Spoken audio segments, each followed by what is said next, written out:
Extent కూడా క్లియర్గా explain చేయలేకపోతున్నాను.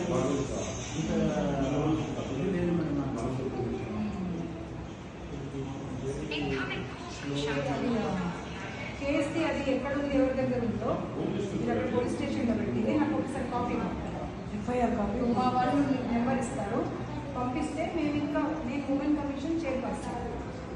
సో నేను మళ్ళీ మినిస్టర్ గారితో కానీ గవర్నమెంట్తో కానీ మాట్లాడి మేము ఏం చేయగలుగుతాం ఇంకా అనేది మీ అక్కడ కమిషనర్ ఉన్నారు కదా పోలీస్ కలెక్టర్ గారితో, వాటిని నేను మాట్లాడతాను, కలెక్టర్ గారితో కూడా మాట్లాడతాను. మాట్లాడి ఇప్పుడు ఇమ్మీడియట్గా చేయగలిగింది ఏంటి అనేది ఇమ్మీడియట్గా చేస్తాము, తర్వాత చేయాల్సినవి ఏంటనేది కూడా మళ్ళీ చూస్తాము. ఇప్పుడు మీ నాన్న ఉన్నారా, ఎవరున్నారు ఇంటి దగ్గర? కేసు ఫైల్ ఎవరి దగ్గర ఉంది చూసి ఒకసారి అమ్మ నాకు ఏమేమి కేసు ఫైల్ చేశారు ఏంటి నాకు ఒకసారి డీటెయిల్స్ సెండ్ చేస్తే నాకు what more I can do from the legal side also, even from financial way also నేను అనేది ఒకసారి చూసుకుంటాను. జాగ్రత్త బాబు, ఏదైనా అవసరం పడితే చెప్పండి.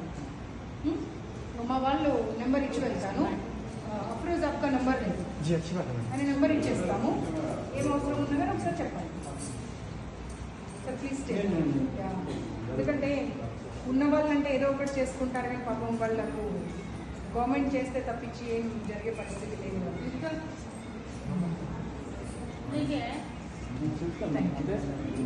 అసలైన తొలి వెలుగు. ఫాలో వాట్సాప్ @తొలి వెలుగు official.